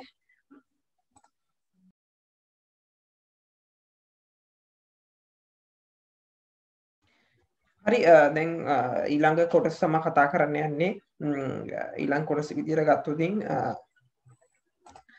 ව්‍යාපාර තුල පවතින නව ප්‍රවණතා නැත්නම් ව්‍යාපාර ශේෂ්ත්‍ර තුල පවතින නව ප්‍රවණතා තමයි ඊළඟ කොටසෙන් කතා කරන්නේ. එතකොට ගතට පස්සේ මම දැන් මේ අන්තිම කොටස තමයි මේ ව්‍යාපාර වල නව ප්‍රවණතා ව්‍යාපාර පදනම කියන පාඩමේ අන්තිම කොටස. ව්‍යාපාර ශේෂ්ත්‍රයේ තුල පවතින නව ප්‍රවණතා නැතොත් ව්‍යාපාර ශේෂ්ත්‍රයේ නව ප්‍රවණතා ඊට පස්සේ ගත්තොත් ප්‍රවණතා මම කතා කරන ප්‍රවණතා 13ක් ගැන. මේක ගත්තොත් ප්‍රවණතා විදියට ගත්තොත් මොකද්ද මේ ප්‍රවණතා කියලා ගත්තොත් කාලය සමග දැන් උදාහරණයක් විදියට කලින් මම කතා කරා ව්‍යාපාර විකාශනය. ව්‍යාපාර විකාශනයත් ඒ අධීරවල දැන් උදාහරණයක් විදියට ගත්තොත් කාර්මික මොනවාද බාණ්ඩු හුවමාරුයේදී කවුරුරි ව්‍යාපාරවල පවතින නව ප්‍රවණතා බැලුවොත් ඒ කාලේදී ප්‍රවණතාවයක් තියෙනවා මුදල් ලෙස මිනුම් මේකයක් භාවිතා කිරීම නව ප්‍රවණතාවයක් තියෙනවා. කියන්නේ පවතින ක්‍රමයේ දුෂ්කරතාවයන් මඟ හරවා ගැනීමට නව ක්‍රමයක් විදිහට මුදල් භාවිතය බාණ්ඩු හුවමාරුයේගේ තිබිච්ච ප්‍රවණතාවයක් වෙන්න පුළුවන්. මම කියන්නේ ඒ කාලේ හැටියට. එතකොට ඒ කියන්නේ පවතින තත්ත්වයේ යටතේ වඩාත් හොඳ තත්ත්වය ළඟා කර ගැනීම සඳහා ඕනෑම ශේෂ්ත්‍රයක් යම්කිසි ප්‍රවණතාවයන් වලට නව ප්‍රවණතාවයන්ට නැඹුරු වෙනවා. ඒ වගේම මේ ව්‍යාපාර ශේෂ්ත්‍රයේ ප්‍රවණතා තියෙන විවිධාකාර ප්‍රවණතා තියෙනවා. ඊට පස්සේ අපි පළවෙනි එක ගමු. පළවෙනි එකේ තමයි ගෝලීයකරණය. හරි. ගෝලීයකරණය කියන්නේ තනි මුළු ව්‍යාපාර ශේෂ්ත්‍රයේම නැතහොත් මුළු ලෝකයේම ආර්ථිකයේම තනි අන්තර්රැඳියාවකින් යුතුව කටයුතු කිරීම. නැතහොත් සමාජ ව්‍යාපාර සහ බුද්ධි යන ක්ෂේත්‍රයන්ගේ සම්බන්ධතා සීමාවෙන් තොර සංචරණයක් හා තරංගයයි. හරි. එහෙම ගත්තොත් තේරෙන විදිහට ගත්තොත් මුළු ලෝකයේම එක ආර්ථිකයක් විදිහට අරගෙන කටයුතු කිරීම තමයි ගෝලීයකරණය කියලා කියන්නේ. ඒක තමයි ප්‍රධානම ප්‍රවණතාවයක් තමයි මේ ගෝලීයකරණය නව ව්‍යාපාරවල ව්‍යාපාර ශේෂ්ත්‍රය තුල. ඉතින් මේ ගෝලීයකරණයෙන් මිනිස්සු බලාපොරොත්තු වෙනවා තමන්ට අපනයනය වැඩි කරමින් තමන්ගේ රටේ දළදේශ නිෂ්පාදනය සැලකිය දායකත්වයක් ලබා දෙන්න රට තුල අපනයන වැඩි කිරීම තුළින් විදේශ විනිමය රට තුරට ගලා ඒමක් අපේක්ෂා කරනවා. විශාල ගලා ඒමක් අපේක්ෂා කරනවා. ඒ තුළින් රටේ විදේශ සම්පත ඒ කියන්නේ රිසෝස් වැඩි කර ගැනීම තුළින් තමන්ගේ රට සමුද්දිමත් රටක් බවට පත් කිරීමට උත්සාහ කරනවා. ඒක තමයි මේ ගෝලීයකරණයේ සහ ගෝලීයකරණයෙන් මිනිසුන් බලාපොරොත්තු වෙන දේ. ඊට පස්සේ තවත් ප්‍රවණතාවයක් තමයි විද්‍යුත් ව්‍යාපාර විද්‍යුත් වාණිජ්‍ය. මේ ගැන මම කලින් කතා කරා. මොකද මේ විද්‍යුත් ව්‍යාපාර කියන්නේ විද්‍යුත් වාණිජ්‍ය කියන්නේ කියලා. මේ ගැන ගත්තට පස්සේ මේ දෙකම වෙන්නේ අන්තර්ජාලය හරහා. අන්තර්ජාලය හරහා භාණ්ඩ හා සේවා මිලට ගැනීම සහ ඊට අනුබද්ධ සියලුම සේවා විද්‍යුත් වාණිජ්‍ය විද්‍යුත් ව්‍යාපාර ලෙස හඳුන්වන්න පුළුවන්. ඉතින් මේ දෙකේ නව ප්‍රවණතාවයක් වෙන්නේ දැන් පවතින කොරෝනා තත්ත්වයත් හින්දා විද්‍යුත් ව්‍යාපාරවල විශාල පිබිදීමක් තියෙනවා. විශාල කියන්නේ මිනිස්සුන් තමන්ගේ භෞතික මාකට් ප්ලේසස් කියන්නේ ව්‍යාපාර ස්ථාන වලට පැමිණීමෙන් තොරව අන්තර්ජාලය ඔස්සේ භාණ්ඩ ඇලුම් කරමින් භාණ්ඩ ලබා ගැනීමේ ක්‍රියාවලිය වැඩි නැඹුරුතාවයක් දක්වලා තියෙනවා මේ පවතින තත්ත්වය හේතුවෙන්. ඉතින් විද්‍යුත් ව්‍යාපාර විද්‍යුත් වාණිජ්‍ය පිළිබඳ මම හිතන ඔය කට්ටියට මේ තරුණ අය විදියට හොඳ අවබෝධයක් තියෙන මොනවද මේ විද්‍යුත් ව්‍යාපාර කොහොමද මේ වගේ ක්‍රියාකාරීත්වය වෙන්නේ මොකද ප්‍රායෝගික අත්දැකීම් කට්ටිය තියෙනවා සමහරක් විශාල වෙළඳාම තියෙනවා මේ විද්‍යුත් ව්‍යාපාර විදියට පටන්ගෙන සාර්ථක වෙච්ච ඒ වගේ සේවය ලබන ගොඩක් පිරිසක් ඉන්නවා තරුණ පිරිස විදියට. ඉතින් ඊට පස්සේ ගත්තොත් තාක්ෂණික වර්ධනය කියන්නේ ටෙක්නොලොජි එකේ ඇඩ්වාන්ටේජ් එක. හරි. ඊට පස්සේ ඒ කියන්නේ තාක්ෂණික වර්ධනයත් මේ නව ප්‍රවණතාවයක් තමා ව්‍යාපාර ශේෂ්ත්‍රවල. මොකද තාක්ෂණයේ වර්ධනය තුලින් උදාහරණයක් විදිහට ගත්තොත් නව තාක්ෂණය තුලින් මිනිසාගේ මැදිහත් වීම අවම කරමින් කාර්යක්ෂමතාවය උපරිම කරගන්න පුළුවන්. මොකද උදාහරණයක් විදිහට ගත්තොත් යන්ත්‍රෝපකරණයකින් ලබා දෙන මිනිසා විසින් නිර්මාණය නිෂ්පාදන ඵලදායීත්වයට වඩා අඩු අවදානමකින් යන්ත්‍රෝපකරණයකින් වැඩි ඵලදාවක් ලබා ගන්න පුළුවන්. හරි. ඒක තමයි කාර්මික විප්ලවය තුන යන්ත්‍රෝපකරණ පැමිණීම නිසා වැඩ වේගවත් වුණා. ඒ කියන්නේ ලොකු ප්‍රොඩක්ෂන් එකක් නිෂ්පාදනය කරගන්න පුළුවන්. ඉතින් තව දුරටත් මිනිස්සු බලනවා මේ තාක්ෂණීය වර්ධනය තුලින් තව කොහොමද අපේ නිෂ්පාදන වැඩි කරලා තව භාණ්ඩ හා සේවා නිෂ්පාදනය කරමින් මිනිසුන්ට වැඩි ප්‍රතිලාභයක් දෙන්නේ කොහොමද කියලා. හරි. ඊට පස්සේ තවත් එක තමයි මිනිස්සු දැන් පරිසරය පිළිබඳ සැලකිලිමත් වෙනවා. මම මේ හතරවෙනි කරුණ ගැන කතා කරන්නේ. මේ ව්‍යාපාර ශේෂ්ත්‍රය තුළ පවතින ප්‍රවණතාව විදිහට හතරවෙනි කරුණ ගැන කතා කරන්නේ. හතරවෙනි කරුණ පරිසරය පිළිබඳ සැලකිලිමත් වීම. පරිසරය පිළිබඳ සැලකිලිමත් වීම ගත්තොත් මිනිස්සු තිරසාර සංවර්ධනය. කටින් පුළුවන් 13 වසරේ මේ ගැන කතා කරනවා සංවර්ධනය සහ තිරසාර සංවර්ධනය මොකක්ද මේ වෙනස් වීම කියලා. ඉතින් ආ තිරසාර සංවර්ධනය සඳහා ඔබ කට්ටිය ව්‍යාපාරයේ ලාභය විතරක් නෙමෙයි බාහිර ඇල්මැති පාර්ශවයන්ගේ සුභසිද්ධිය සහ ඒ ගුණාත්මක භාවය පවත්වාගෙන යන්න ඕනේ.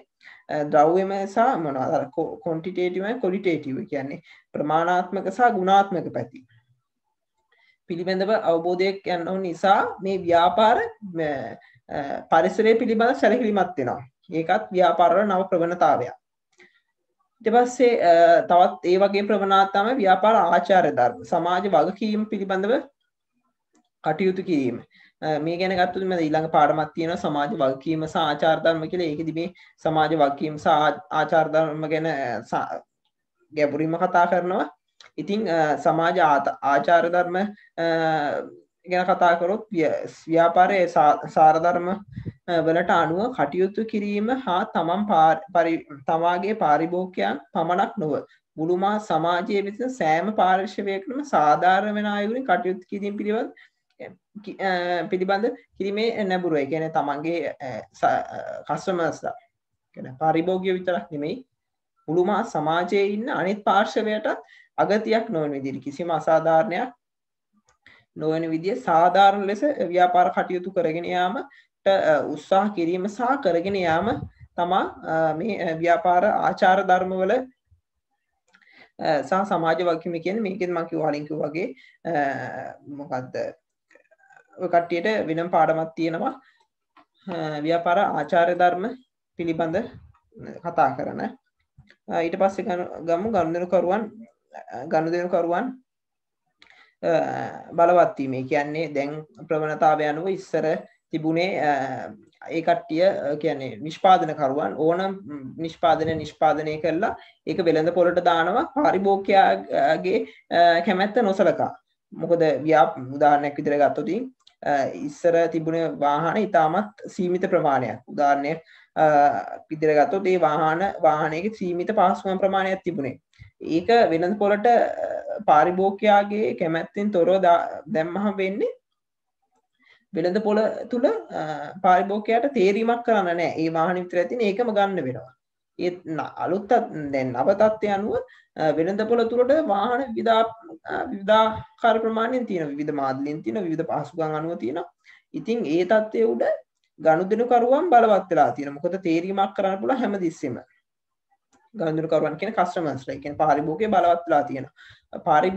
ව්‍යාපාරයක් තමන්ගේ පාරිභෝගිකයාගේ සිතුම් පැතුම් වලට අනුකූල නොවන විදියට තමන්ගේ නිෂ්පාදන කරනවා නම් පාරිභෝගිකයා විසින් ඒ ප්‍රතික්ෂේප කරමින් තමන් තේරීමකට යනවා. ඒක නිසා දැන් තත්ත්වය අනුව නව ප්‍රවණතා අනුව ගනුදෙනුකරුවන් බලවත් වෙලා තියෙනවා. පවතින තත්ත්වය අනුව. ඊට පස්සේ අනිත් එක තමයි තරංකාරීත්වය.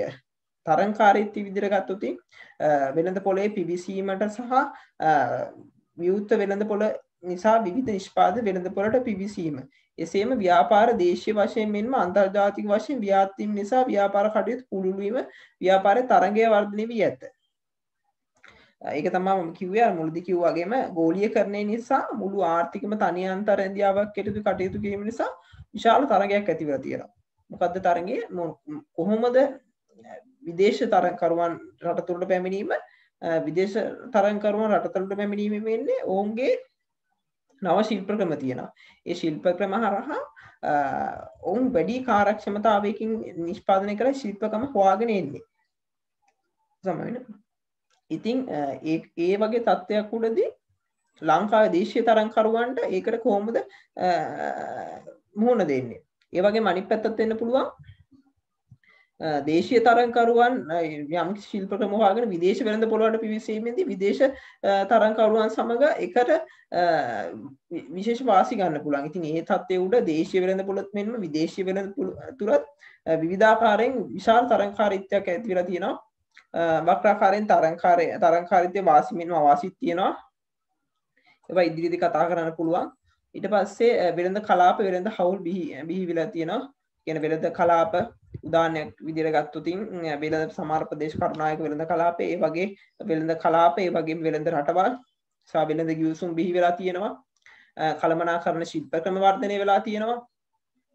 ඒ 9 වෙනි එක. ඊට පස්සේ 10 වෙනි එක ව්‍යාපාර ක්‍රියාවලිය බාහිර පැවරීම කියන්නේ BPO business process outstanding කියන්නේ උදාහරණයක් ගත්තොත් USA කියන්නේ එක්සත් රාජධානියේ USA වල ඇමරිකන් වල accounting process එක වෙන්නේ කියන්නේ accounting division එක ලංකාව වගේ labor cost එක ශ්‍රම පිටිබය අඩු රටක ස්ථානගත කරලා තියෙනවා. එතකොට ඒ රටේ ඔක්කොම විද්‍යුත් මොනවාද අන්තර්ජාලය ඔස්සේ දත්තු මාරු කරමින් ලංකාවේ ඒ ඩිවිෂන් එක ඉතාමත් අඩු මුදලට පවත්වාගෙන යමින් අදාළ වැඩ කටයුතු ලංකාවේ තුලින් කරගන්නවා ඇමරිකාවේ තියෙන ව්‍යාපාරයක්. ඒ වගේ ශිල්ප ක්‍රම නැත්නම් අවුට්සෝසින් නැත්නම් ව්‍යාපාර ක්‍රියාවලි බාහිර පැවරීම් කටයුතු දකින්න පුළුවන් මේ නව ප්‍රවණතා විදියට.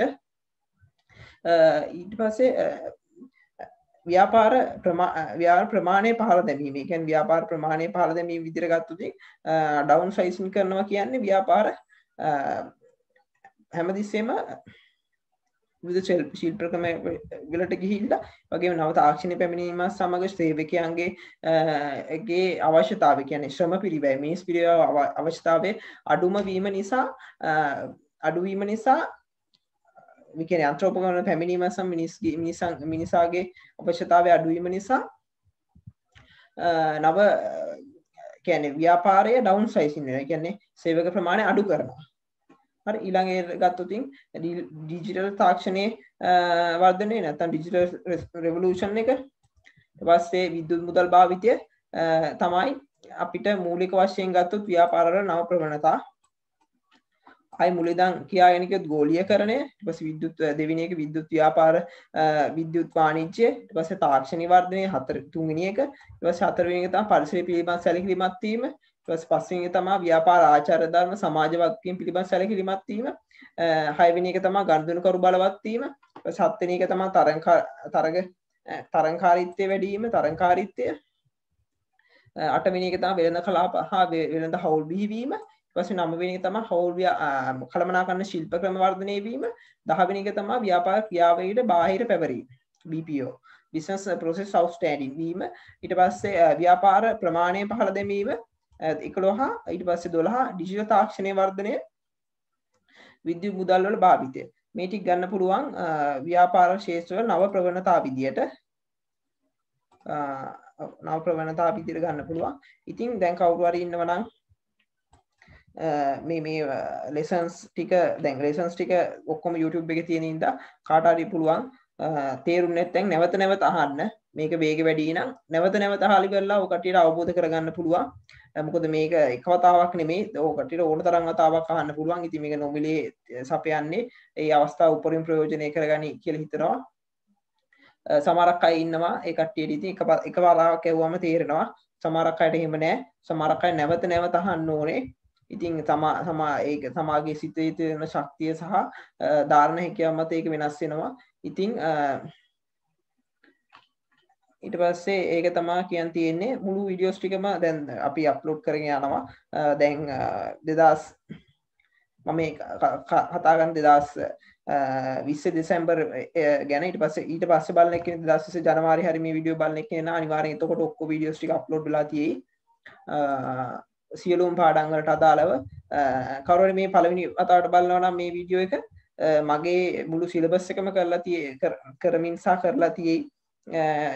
අපි බලාපොරොත්තු වෙන 2020 දෙසැම්බර් අග වෙද්දී දෙසැම්බර් 31 වෙද්දී ජනවාරි පළවෙනි සතිය තුලදී මේ සම්පූර්ණ විෂය ධාරාව කරලා අවසන් කරන්න. එහෙම වුණා ඊට පස්සේ බලන කවුරු ඉන්නව නම් ඔයාලට බලන්න පුළුවන් මගේ channel එකේ ගිහලා playlist එකේ තියෙන උමේෂ් රන්ද කියලා තියෙනවා.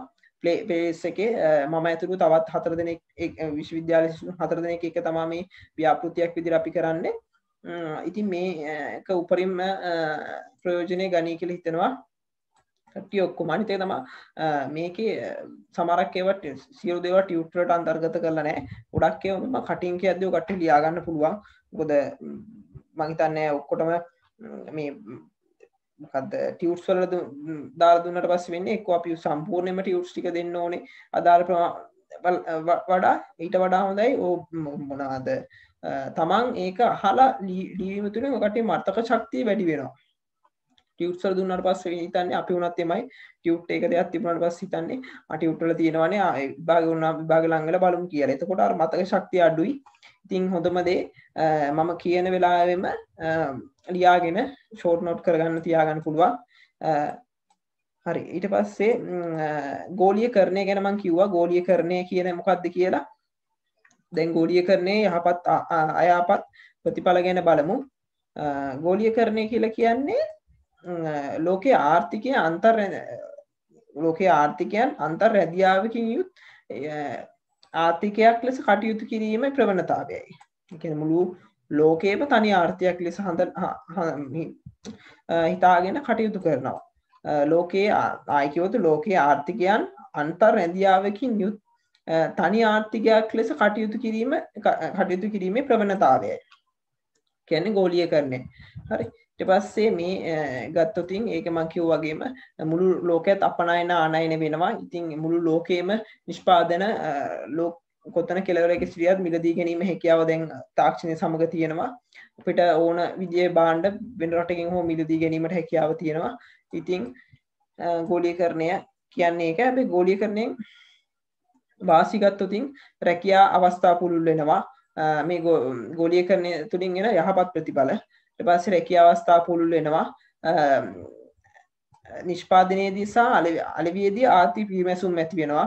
ඒ කියන්නේ නිෂ්පාදනය කරද්දී ඔයා මුළු ලෝකෙටම නිෂ්පාදනය කරද්දී මහා පරිමාණයේ පිරිමැසුම් ඇති වෙනවා. මහා පරිමාණයේ මිලදී ගද්දී ඔයාට ඩිස්කවුන්ට් හම්බ වෙනවා. ඒ කියන්නේ ලොකු බල්කයක් ගද්දී බල්ක් ඩිස්කවුන්ට් හම්බ වෙන්න පුළුවන්. ඒ වගේම පුළුවන් නිෂ්පාදන නව යන්ත්‍රෝපකරණ හොයාගෙන නිෂ්පාදන වේගය කිරීමෙන් ඵලදායීතාව වැඩි කිරීම ඒ වගේ කරුණු මගින් ලබා ගන්න පුළුවන් පිරිමැසුම්.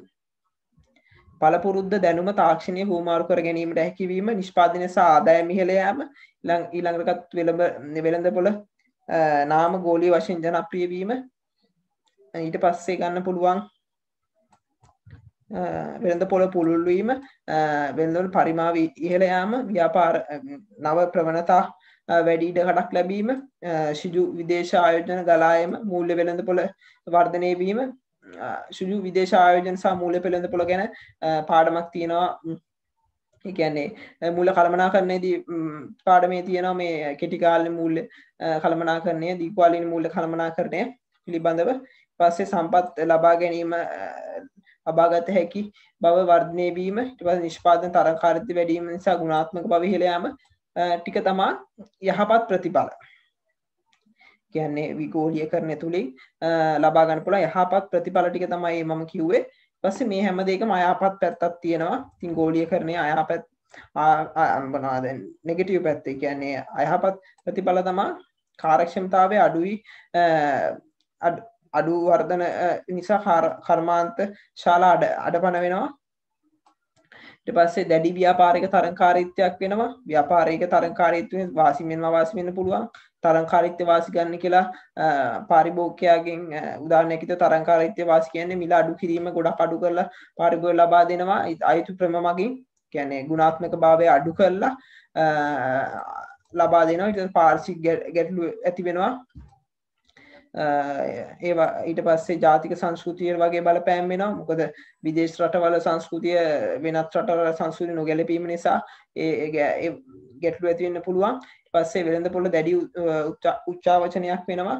ඒ කියන්නේ ගොඩක් වොලටයිල් වෙනවා. ඒ කියන්නේ අපේ ගත්තොතින් වෙළඳපොලේ විදේශ ආයෝජන ගලා යාම සහ ගලා යාම මත විවිධ අර්බුදකාරී තත්ත්වයන් හට ගන්න පුළුවන්. උදාහරණයක් ගත්තොත් ලංකාව තුල තියෙන විදේශ විනිමය අනුපාතය විදේශ විනිමය කියන්නේ ශ්‍රී ලංකන් එක්ස්චේන්ජ් රේට් එක රුපීස් එක්ස්චේන්ජ් රේට් එක රුපීස් ක්‍රමික ඩිප්‍රිෂিয়েට් වෙනවා. ඒ කියන්නේ රුපියල ක්‍රමිකව ෂෙයා වෙනවා. ඒ වගේ තත්ත්වයන් මේ අයහපත් ප්‍රතිඵල. ඒකට ප්‍රධාන හේතුව ලංකාවේ ආනයන වලට වඩා අපනයන අඩුයි. ලංකාවේ අපනයන අඩුයි ආනයන වැඩි. එතකොට අපේ තියෙන රුපියක විනිමයට තියෙන ඉල්ලුම සහ විනිමයේ තියෙන සැපයුම අතර පවතින සම්බන්ධය තමයි මේ මිල තීරණය වෙන්නේ. ඊට පස්සේ ගත්තොත් ඊට පස්සේ ප්‍රධාන එකක් තියෙනවා. ඔය කට්ටිය ගොඩාක් බලා ගන්න මේ දල් දේශ නිෂ්පාදිත ආංශික සංයුතිය ගැන ඒක ගැන ඩිෆරන්ට් සෙක්ටර්ස් පිළිබඳ කියන්නේ මේ කෘෂි ඇග්‍රිකල්චර් සෙක්ටර් එකේ ඉන්ඩස්ට්‍රියල් සෙක්ටර් එකේ සර්විස් සෙක්ටර් එක ගැන ඒ කියන්නේ කෘෂි කාර්මික සේවා යන අංශ තුලේ සංයුතිය කොහොමද කියලා බලා ගන්න.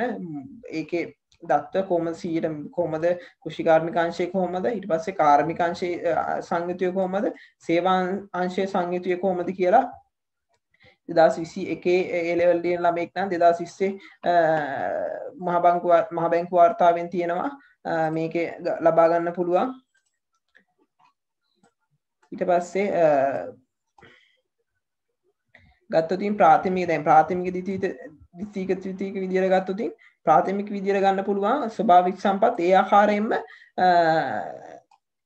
ආකාරයෙන්ම ගන්න ව්‍යාපාරය කියන්නේ ගොවිපළ දීවරය කියන්නේ ස්වභාවික සම්පත් ඒ ආකාරයෙන්ම තමන්ගේ නිෂ්පාදනයක් විදියට ගන්නවා. හරි. ද්විතීයික විදියට ගත්තොත් ස්වභාවික සම්පත් වෙනස් කරන වෙනස්කම් වලට භාජනය කරමින් ප්‍රයෝජනවත් ගන්න ආකාරයට සිදු කරන ව්‍යාපාර. උදාහරණ නිෂ්පාදන කර්මාන්තය ඉදිකිරීම කර්මාන්තය. ස්වභාවික සම්පත් කියන්නේ මොනවද? ගල් අරගෙන ඒවා හදලා යම්කි සිමෙන්තිත් ඔක්කොම සිමෙන්තිත් තනිකර තියෙන්නේ ගොඩක් ස්වභාවික ඒවා යම්කිසි ක්‍රමවේදයක් විදියට සකස් කරලා ඉදිකිරීම ශේත්‍රය භාවිතා කරනවා. ඒ වගේ ද්විතීයික කර්මාන්ත කියන්නේ ඒවා. තෘතීයික කියලා කියන්නේ වෙළඳාමට උපකාරී වෙන සේවා ත්‍රිතීයික ව්‍යාපාර වේ. කියන්නේ වෙළඳාම සහ වෙළඳාමට උපකාරක වෙන සේවා. කියන්නේ බිස්නස් එකක් කරනකොට ඒකට සපෝට් කරන සර්විසස්. වෙළඳාම සහ වෙළඳාමට උපකාරී වෙන සේවා. හරි. ඒ ටික තමයි ගන්න පුළුවන්. වෙළඳාම දැන් අපි ගත්තොත් වෙළඳාම ගැන වෙනම කතා කරනවා. ඊට පස්සේ උපකාරක සේවා ගැන වෙනම පාඩම් තියෙනවා කට්ටියට කතා කරන්න. ඒ ගැනදී ඒව ගැන ගැඹුරින්ම කතා කරන්න පුළුවන්. කතා කරනවා. ඊට පස්සේ පාඩමක් තියෙනවා මේ කොටසක් තියෙනවා ආංශික සංයුතිය තුළ සේවාංශයේ දායකත්වය ඉහළ යාමට හේතු. සේවාංශය කියන්නේ දැන් ආංශික සංයුතිය කියන්නේ දල් දේශ නිෂ්පාදිතය හැදිලා තියෙන්නේ කොහොමද? දල් දේශ නිෂ්පාදනය 100ක් ගත්තොත් සේවාංශයෙන් දායකත්වය කොච්චරද? ඊට පස්සේ කෘෂි කර්මාන්තයෙන් දායකත්වය කොහොමද? ඊට පස්සේ කාර්මික අංශයෙන් දායකත්වය කොහොමද? උදාහරණයක් විදිහට ගත්තොත් 2015 බැලුවොත් 2015 සේවා අංශයේ දායකත්වය 58.5යි. ඊපස්සේ කාර්මික අංශයේ දායකත්වය 36.4යි. ඊපස්සේ කෘෂි කාර්මික අංශයේ දායකත්වය 11.1යි. හරි. එතකොට මේ ගන්න පුළුවන් මේ 2015 2012 දල් දේශ නිෂ්පාදනය පිළිබඳ විස්තර ගත්තේ මේක ඔය කට්ටියට අදාළ වෙන්නේ නැහැ. මොකද ඔය කට්ටිය 2021 ලියන ළමයි මේ අසංගිතය දශම ගාණක් වෙනස් වෙලා තියෙන පුළුවන්. මම උදාහරණයක් විදිහට ගත්තේ 2012 මහ බැංකුව වාර්තාවලට අනුව ඉතින් මේක කාලයක් සමග මේ සංගීතය වෙනස් වෙනවා. හරි මේ සංගීතය වෙනස් වෙනවා. උදාහරණයක් විදිහට ඉස්සර කෘෂිකාර්මික අංශයේ සංගීතීය දායකත්වය ඉහළා ගියක් තිබුණා. මොකද 1900 ගණන් වල මුල් වකමානුවේ කෘෂිකාර්මික අංශයක් වැඩි. කියන්නේ කාර්මික අංශය සහ සේවාංශය නැති තරම්. ඉතින් කාලයක් සමග කෘෂිකාර්මික අංශයට වඩා සේවාංශ වැඩිවීම හේතුව තමයි දැන් සංනිවේදනය ගත්තොත් අපිට දුරකථන පාසුකම් ඇති වුණා. ඒ හරහා අපිට අන්තර්ජාල පාසුකම් ඒ ඔක්කොම සේවා ඒ වගේ සංකීර්ණ සේවාවන් පැමිණීම නිසා මිනිසාගේ උවමනා සංකීර්ණ වුණා. ඉතින් ඒ හරහා සේවා වැඩි ප්‍රමාණයක් උවමනා වුණා මේ කෘෂිකර්ම දායකත්වයට වඩා. හේතුව ගත්තොත් දැන් මේ ආංශික සංගීතීය සේවාංශයේ ඉහළ යාමට ප්‍රධාන හේතුව පාරිභෝගික වැය කළ හැකි ආදායම ඉහළ ගියා. කියන්නේ මිනිස්සුන්ට ආහාර පාන අරගෙන විශාල සාමුද්‍රයක් ඉතුරු වුණා. අනිකුත් දේවල්. එතකොට මිනිස්සු හැමතිස්සෙම බලන්නේ තමන්ගේ තෘප්තිමත් දේවල් කරා තමයි වියදම් කරන්න බලන්නේ. ඒ අරහා උන් සේවා කෙරේ තමයි වැඩි නැඹුරුවක් දක්වන්නේ. ඊට පස්සේ ජීවන රටාව වෙනස් වුණා. ඒ කාලය සමග මිනිස්සු දැන් දුරකථන පාසුකම් සහ අන්තර්ජාල පාසුකම් නිසා සමයින කොහොමද අපේ එදිනදා කටයුතු වෙනස් විදියකට ඒ කියන්නේ නව ප්‍රවණතාවයකට ගිහිලා තියෙනවා. ඒ හරහා අපිට දුරකථන සේවා වැනි විශේෂිත මේ වකවානුවට වෙනම විශේෂිත වූ සේවාවන් හටගෙන තියෙනවා. ඒකින්ද මේ සේවාංශයේ සංගීතය වෙනස් වෙලා තියෙනවා, වර්ධනය වෙලා තියෙනවා. සංකීර්ණ භාණ්ඩාර සේවා නව තාක්ෂණ ආධාර සේවා වර්ධනය වීම. ඒකත් ඒ වගේම ගන්න පුළුවන් වෘත්තීය සේවා සහ වෘත්තීය සේවා සඳහා ඇති ඉල්ලුම ඉහළ යාම. ඒ කියන්නේ වුමනා සංකීර්ණ වෙනවා, නීති ක්‍රම එනවා, අලුත් නීති එනවා. එතකොට නීති අංශය හෝ වෙන හෝ මූල්‍ය සේවා හෝ ඒ අයගේ විශේෂ අපිට උපදේශ ගන්න වෙනවා. ඊට පස්සේ විද්‍යුත් වාණිජ්‍යයේ ව්‍යාප්තියක් මේකට ගන්න පුළුවන්. අකාර්මික කියන්නේ කාර්මිකකරණයේ විදිහට ගත්තොත් දැන් මේ මම ඊළඟට එක ගන්නෙ කාර්මිකකරණය සහ අකාර්මිකකරණය තමයි මේ හඳුන්වන්නේ මම. කාර්මිකකරණයේ විදිහට ගත්තොත් යම් කාල පරිච්ඡේදයක් තුල රටක කර්මාන්තවල ඇති වෙන පිබිදීම තමයි කාර්මිකකරණයේ විදිහට ගන්නෙ. ආයි ගත්තොත් අපි ආයි බලමු නිර්වචනය. යම් කාල පරිච්ඡේදයක් තුළ රටක කර්මාන්තවල ඇති වෙන පිබිදීම කාර්මිකකරණය ලෙස හඳුන්වනවා. ඒ වගේම අනිත් පැත්තේ යම් කාල පරිච්ඡේදයක් තුළ රටේ කර්මාන්තවල ඇති වෙන පිරිහීම අකාර්මිකකරණය ලෙස හඳුන්වනවා. හරි. ඊට පස්සේ අකාර්මිකකරණයේදී ඒක අකාර්මිකකරණය වෙන්න පුළුවන්. මොකද ගෝලීය වශයෙන් සියලුම රටවල් වලට එක සමානව ඉදිරි යන්න බෑ. දේශපාලනික හේතු මත හෝ ස්වභාවික හේතු මත හෝ ඒ වගේම විවිධ තර්ජන ඒ වගේම දැන් මේ කොරෝනා තත්ත්වය හෝ වසංගත තත්ත්වයන් නිසා සමහර රටවල් අකාර්මිකකරණයට යනවා. ඒ කියන්නේ තමන්ගේ දැන් උදාහරණයක් විදිහට තියෙන සම්පත් පිරියනවා. ඉතින් යන්ත්‍රෝපකරණ ගත්තොත් ඒවා ෂෙයා වෙනවා. ඉතින් ෂෙයා වීමට වඩා අපි ඒ අවුරුදු තුල යම් කිසි දෙයක් එකතු කරන්න ඕනේ. ඒක තමයි ෂෙයා වීම අභිභාග කියලා කාර්මිකකරණයක් වෙන්නේ. ඒත් ෂෙයා වීම දැන් ගිය 2010 කාලය තුලදී කර්මාන්ත ශාස්ත්‍රයේ ෂෙයා වීම වැඩි වීම නිසා අකාර්මිකකරණයක් තමයි ගොඩක් දුරට තියෙන්නේ. සියලුම රටවල මේ කොරෝනා ප්‍රශ්නේ හින්දා. ඉතින් ඊට පස්සේ ගත්තොත් අකාර්මිකකරණ හේතු ගන්න පුළුවන් විදේශ නිෂ්පාදන වලට එල්ලවන තර්ජනය. ඊට පාරිභෝගික රුචිකත්වයේ වෙනස් වීම තුලින් ඉල්ලුම වැඩිවීම. ඊට පස්සේ ජාත්‍යන්තර වෙළඳපොලේ අස්ථාවරත්වය වෙන්න පුළුවන්. වගේම ගෝලීය වශයෙන් බලපාන තත්ත්වයන් වෙන්න පුළුවන්. විකල්පේවත් විවිධ විකල්ප නිර්මාණය වෙනවා. ඊට පස්සේ දැඩි තරංකාරීත්වය, ඊට පස්සේ මූල්‍යමය දුෂ්කරතා රටවලට වෙන්න පුළුවන්. ඉතින් ඒ ටික තමයි මේ අකාර්මිකකරණයට හේතු තව තියෙනවා. සාමාන්‍යයෙන් 5ක් විතර දැනගෙන ගියාම ඇති ඔක්කොම හැම එකකින්ම වගේ. මොකද ඔක්කොම මතක තියාගන්න ඕනේ. ඔය ලේසි කියන එතන මුල් 5 වගේ මතක තියාගෙන ගියොත් හොඳයි. මොකද මෙතන දැන් උදාහරණ කාර්මිකකරණ හේතු 12ක් තියෙනවා. කවුරුද 12ම පාඩම් කරන්න කියලා තේරුමක් නැහැ. උපරිම අහන්නේ 5ක් තමයි අහන්නේ. ඇහුවා 5ක විතර කරුණු තමයි ඔයාලා ලියන්න ඕනේ. හරි. ඊට පස්සේ ගත්තොත්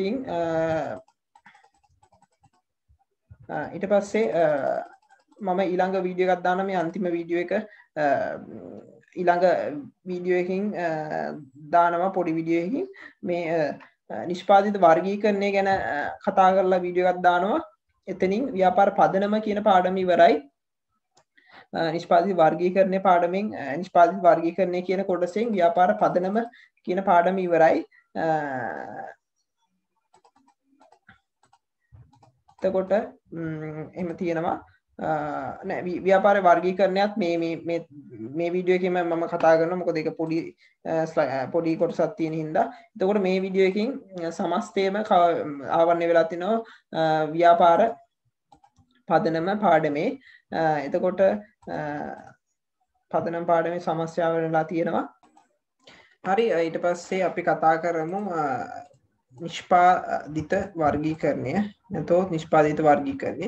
නිෂ්පාදිතයක් කියලා කියන්නේ මිනිසාගේ අවශ්‍යතා සහ උවමනා තෘප්තිමත් කිරීම සඳහා වෙළඳපොළ තිබ්බතන ඕනෑම දෙයක් නිෂ්පාදිතයක් විදිහට ගන්න පුළුවන්.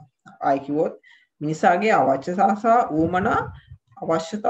උවමනා තෘප්තිමත් කිරීම සඳහා වෙළඳපොළට ඉදිරිපත් කරන ඕනෑම දෙයක් නිෂ්පාදිතයක් ලෙස හඳුන්වන්න පුළුවන්. හරි ඊට පස්සේ ඒක තමයි definition එක කියන්නේ හැඳින්වීම නෙමෙයි ඒකේ නිෂ්පාදිත යනු කියන එකට උත්තරේ තමයි ඒක.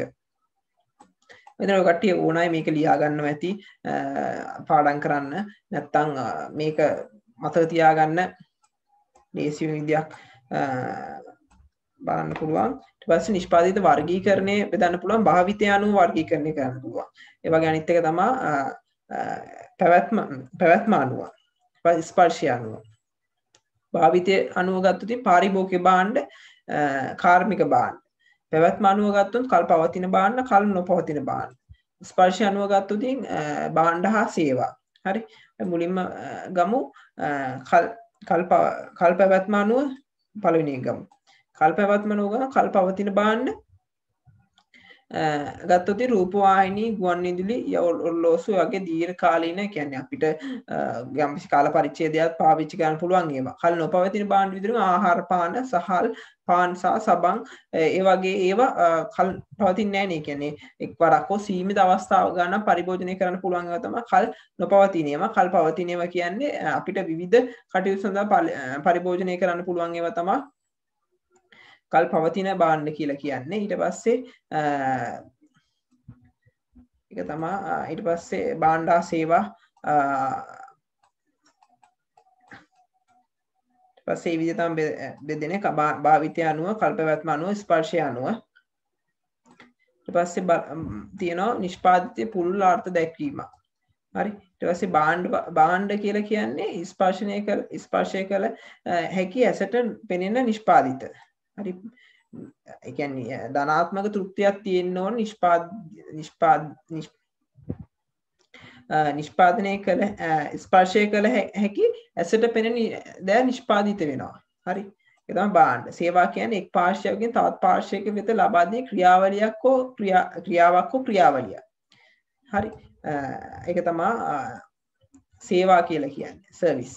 ඊට පස්සේ අදහස් කියන්නේ වෙළඳ පොළ පවතින ගැටලුවකට අවස්ථාවකට විසඳුමක් ලෙස ඉදිරිපත් කළ හැකි ව්‍යාපාරිකයෙකු තුර ඇතිවන සංකල්පනාව හෝ සිතුවිල්ල අදහසක් ලෙස නම් කරනවා.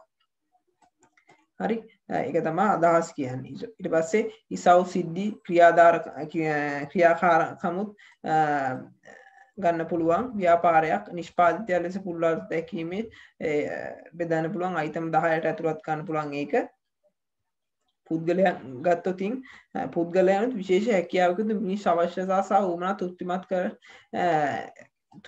පුද්ගලයන් අලෙවි අයිටම් එකේ කියන්නේ මිනිසාගේ පුද්ගලයෙක්ට තුන පුළුවන් මිනිසාගේ අවශ්‍යතා සහ උවමනා තෘප්තිමත් කරන්න උදාහරණ ගායකයෙක් නළුනිලියෙක් වගේ ගත්තට පස්සේ හරි. ඊට පස්සේ ඒ ටික ඊට පස්සේ ස්ථානයක් විදිහට අපිට ගන්න පුළුවන් මේ නිෂ්පාදිත ලෙස පුළුල් අර්ථයක් වියදී ස්ථානයක් අපිට ගන්න පුළුවන් නිෂ්පාදිතයක් විදිහට. ඊට පස්සේ පුද්ගල ආකර්ෂණයක් කරගත හැකි මුදල් ගෙවීමෙන් නරඹන තැන් අලෙවි ස්ථාන වේ. අලෙවි අයිතම එකකි. කියන්නේ අපිට ඒකත් මුදල් ගෙවලා තමයි බලන්න. උදාහරණ සීගිරිය, දෙහිවල සත්තුවත්ත, ලෝකාන්තේ වගේ ඒවා අපිට මුදල් ගෙවලා තමයි බලන්න පුළුවන්. ඒක පළපුරුද්ද මේ 7 වෙනි එක තමයි පළපුරුද්ද සහ අත්දැකීම්. මේ මම කතා කරන්නේ 10ක් ගැන කතා කරන්නේ ව්‍යාපාර අධ්‍යයනයේදී නිෂ්පාදිත යන්න පුළුල් අර්ථයක් දිය හැකිය. ඒ අනුව ඊට අලෙවි අයිටම් 10ක් ඇතුළත් කෙරේ. නිෂ්පාදිතයක් කියන්නේ මේ පටු දෙයක් නෙමෙයි පුළුල් අර්ථයක් දෙන දෙයක්. ඒකට ඇතුළත් කරන 10 තමයි මම මේ කියන්නේ. භාණ්ඩා සේවා, භාණ්ඩ එකක්, සේවා එකක්, 3 අදහස්, 4 ඉසව් සිද්ධි ක්‍රියාකාරකම්, 5 පුද්ගලයන්, 6 ස්ථාන ගැන කතා කරා. ඊපස්සේ 7 පළපුරුදු කියන්නේ යම් ක්‍රියාකාරකම් සඳහා ලබාගෙන ඇති විශේෂ ප්‍රාගුණ්‍ය අත්දැකීම. හරි, එයා ඒ ගැන දක්ෂයි. ඒ කියන්නේ උදාහරණයක් ගැන දක්ෂ ක්‍රිකට් පුහුණුකරුවෙක්. හරි, ඒක එයාගේ අත්දැකීම් අනුව තමයි පුහුණු කරන්නේ. ඊට පස්සේ සංවිධාන සහ ආයතන, තොරතුරු, දීපල, මේ ටික තමයි ව්‍යාපාර අධ්‍යයන නිෂ්පාදිතය ලෙස ගන්න පුළුවන්. හරි, ඊට පස්සේ ආයි මම 10 මුල ඉඳන් කිව්වොත් පළවෙනි එක තමයි භාණ්ඩ, දෙවෙනි එක සේවා, තුන්වෙනි එක අදහස්, ඊට පස්සේ හතරවෙනි එක තියෙන්නේ ඉසව් සිද්ධි ක්‍රියාකාරකම්, ඊට පස්සේ පස්වෙනි එක පුද්ගලයන්, ඊට පස්සේ හයවෙනි එක ස්ථාන, 7 පළපුරුද්ද අත්දැකීම, 8 සංවිධානය හෝ ආයතන, ඊට පස්සේ 9 තොරතුරු, 10 දීපල. මේ ටික තමයි ව්‍යාපාරවල නිෂ්පාදිත ලෙස ගන්නෙ. හරි, ඊළඟ කොටසට ඊළඟ කොටස තියෙන්නේ පාරිභෝගික භාණ්ඩ මොනවද සහ කාර්මික භාණ්ඩ මොනවද කියන එක. පාරිභෝගික භාණ්ඩ විදිහට ගත්තොත් අවසන් පරිභෝජනයක නැතොත් අවසන් පාරිභෝගිකයා විසින් ප්‍රයෝජන ගන්නා මිලදී ගන්නා භාණ්ඩ පාරිභෝගික භාණ්ඩ වේ. කියන්නේ අපි අවසාන පාරිභෝගිකයා. අපි ඒකට එකතු කිරීමෙන් තව පාරිභෝගිකයෙකුට දෙන්නේ අපි ඒක පරිභෝජනය කරලා ඒක අවසන් කරනවා. ඒක තමයි අවසන් පාරිභෝජනය සඳහා නැතොත් අවසාන පාරිභෝගිකයා විසින් ප්‍රයෝජන සඳහා මිලදී ගන්නා භාණ්ඩ පාරිභෝගික භාණ්ඩ ලෙස හඳුන්වනවා. හරි, පළවෙනි එක තමයි පහසු භාණ්ඩ. ඒ කියන්නේ අපිට වෙළඳ පොළෙන් තුල මිදී ගැනීම ඉතා සුළු ප්‍රයත්නයක්. කියන්නේ පහසුවෙන්ම වෙළඳ පොළෙන් ගිහලා ගන්න පුළුවන්. ඒ භාණ්ඩ තමයි පහසු භාණ්ඩ. මම මේ කතා කරන්නේ පාරිභෝගික භාණ්ඩ වර්ගීකරණය. පළවෙනි භාණ්ඩ පහසු භාණ්ඩ. ඊට පස්සේ දෙවෙනි එක සාප්පු භාණ්ඩ. ඒ කියන්නේ මිල ගුණය, යෝග්‍යතාවය, ගැළපීමේ ආදී ලක්ෂණ සලකා බලමින් අපි ගන්නවා රෙදිපිලි ගෘහ භාණ්ඩ තමයි මේ දෙවෙනි කොටසට ගන්න පුළුවන්. ඊට පස්සේ විශේෂිත නිෂ්පාදිත තියෙනවා. ඒ කියන්නේ මිලදී ගැනීමෙන් තීරණයේදී පාරිභෝගිකයා විශාල ප්‍රයත්නයක් දානවා. උදාහරණයක් විදිහට අපි මෝටර රථයක් මිලදී ගද්දී විශාල කරුණු පිළිබඳ අපි අවබෝධයෙන් තමා ගන්නෙ. හරි, ඊට පස්සේ නොසෙව් භාණ්ඩ. ඒ කියන්නේ වෙළඳ පොළ තුල තියෙන බව දන්නවා. ඒත් අපි ඒ ගැන අවබෝධයක් අපි මිලදී ගන්න පාරිභෝගිකයා නොදන්නා එසේ මිලදී ගැනීමේ ප්‍රයත්න නොදරන. හරි, උදාහරණයක් සොහොන් පොත්, විශ්වකෝෂ, සැමරුම් පළක ඒ ගැන අපි වැඩි දැනුමක් නැහැ සහ මිලදී ගන්න වැඩි ප්‍රයත්නයක් නැහැ. නොසිව් භාණ්ඩ. පළවෙනි එක ගන්න පුළුවන් පහසු භාණ්ඩ දන්නවා. ඊට පස්සේ සාපු භාණ්ඩ, පහසු භාණ්ඩ කියන්නේ අපිට ඕන වෙලාවක ගන්න පුළුවන්. සාපු භාණ්ඩ කියන්නේ මිලේ ගුණාත්මක සහ ගැළපීමෙන් යම්කිසි ගැළපීමක් සහ කම්පෙයාර් කිරීම. කියන්නේ සසදා බැලීමකින් පසු ගන්න එක. විශේෂිත භාණ්ඩ කියන්නේ මෝටර රථ, පරිගණක වගේ දේවල් අපි දැඩිව හිතලා ගන්න ඒවා. නොසිව් භාණ්ඩ කියන්නේ විකිණීම සඳහා වෙළඳ පොළේ ඇති ඒත් ඒ බව පාරිභෝගිකයා නොදන්නා එසේම මිලදී ගැනීමේ ප්‍රයත්නයක් නොදරන ඒවා. හරි, ඒ සෝහන් කොත්, විශ්වකෝෂ ඒ වගේ ඒවා තමයි අපි ගන්න පුළුවන් මේ නොසෙව් භාණ්ඩ කොටසට. මම මේ කතා කරන්නේ ව්‍යාපාර වර්ගීකරණයේදී මම කතා කරා නිෂ්පාදිත බෙදෙන ක්‍රම තුනක් ගැන, භාවිතය, පැවැත්ම, ස්පර්ශය අනුව. ඊට පස්සේ මම පැවැත්ම ගැන කතා කරා, කල්පවතින, කල්ප නොපවතින. ඊට පස්සේ මම කතා කරා මොකද්ද පාරිභෝගික භාණ්ඩ. කියන්නේ පාරිභෝගික භාණ්ඩ කියන්නේ භාවිතය අනුව අපි වර්ගීකරණය නිෂ්පාදිත වර්ගීකරණය කරා.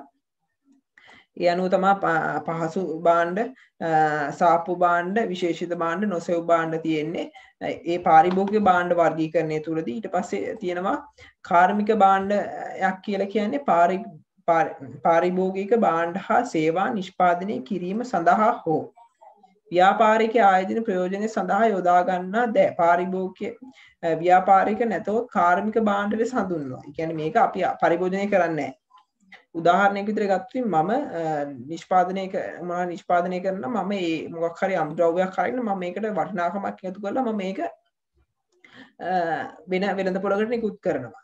ඒක ඒ නිකුත් කරන එක තවත් ව්‍යාපාරයක යෙදවීමක් බවට පත් වෙන්න පුළුවන්. උදාහරණයක් විදිහට පිටි. දැන් මම පිටි කියන එක මගේ පැත්තෙන් වෙන්න පුළුවන්. ඒක පාරිභෝගික භාණ්ඩයක් වෙන්න පුළුවන්. හැබැයි ඒක බේකරියක් පැත්තෙන් ගත්තොත් ඒක බේකරි එක අරගෙන එයා ඒක පාන් බවට හෝ යම්කිසි ආහාරයක් බවට පරිවර්තනය කරනවා. එතකොට මේ පැත්තෙන් බැලුවාට පස්සේ ඒක කාර්මික භාණ්ඩයක් බවට පත් වෙනවා. කාර්මික භාණ්ඩයක් බවට පත් වෙනවා. හරි. ඊට පස්සේ බැලුවොත් කාර්මික නිෂ්පාදන වර්ගීකරණය ගත්තොත් කාර්මික නිෂ්පාදනය කිරීමේදී